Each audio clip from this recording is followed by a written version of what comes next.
Hello everyone, welcome to my channel. In this video, we are going to solve this amazing algebra problem that many people fail to solve. So let's start with today's video solution. So our problem is x times x times x minus x times x equal x minus x times x. And we have to solve it for x. So let's start with today's video solution. So we can write this x times x times x as x cubed and x times x as x square. Similarly, this x minus x square.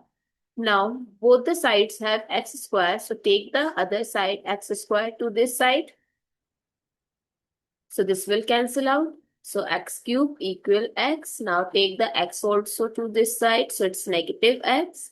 Now I can take x as common. So x square minus 1 equals 0. So first root x equals 0. And second is x square minus 1 equals 0. This one I can write it as 1 square. Now we know the identity a square minus b square is a plus b times a minus b. So it's x minus 1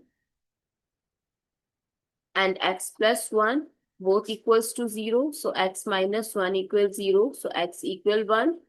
And when x plus 1 equals 0, x equal minus 1.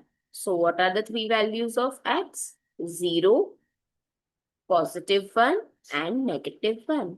I hope it's clear and you find it useful. So don't forget to share your feedback through like, share, comment and subscribe to my channel. Thanks for watching. See you in the next video.